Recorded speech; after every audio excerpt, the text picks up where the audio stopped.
What were the voting assemblies of the Roman Republic? Imagine a time when citizens gathered in open spaces to decide the fate of their city. That's what the voting assemblies of the Roman Republic were all about. These gatherings were the backbone of Roman political life.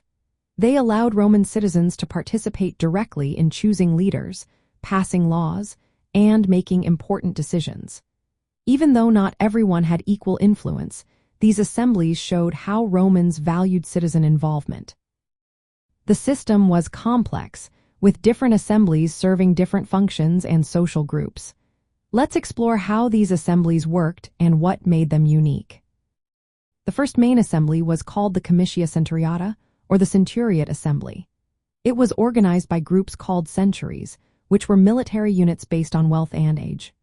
The wealthiest citizens formed the most centuries, giving them more voting power. Each century cast one vote, and the assembly decided on major issues like electing the highest magistrates, such as consuls and praetors. It also decided on declaring and ratifying census results. Voting started with the wealthiest centuries, so their votes often decided the outcome before the poorer centuries could vote. This structure gave the rich significant influence over important decisions. Next was the Comitia Tributa, or the Tribal Assembly. This assembly grouped citizens by geographic tribes, which were based on where they lived. Unlike the Centuriate Assembly, tribes voted in a random order, with each tribe casting one collective vote. This assembly elected lower-ranking magistrates like quaestors and military tribunes.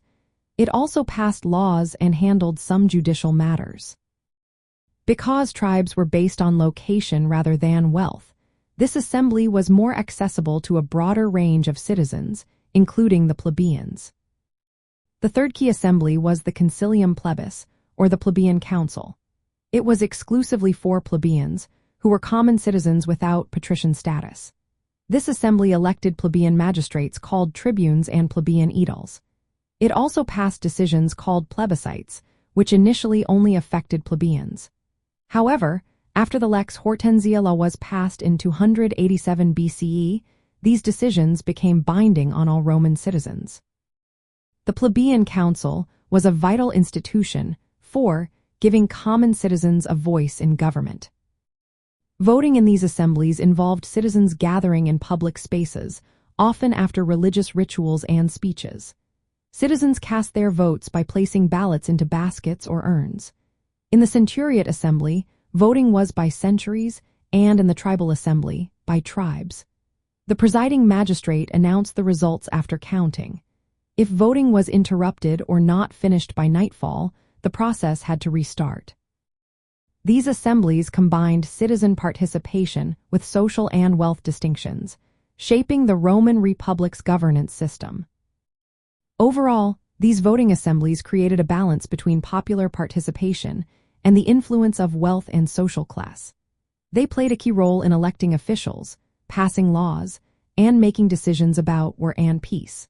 They reflected how the Roman Republic combined elements of democracy, aristocracy, and monarchy into a mixed governance system. This structure helped keep the Republic functioning for centuries and laid foundations for later political ideas.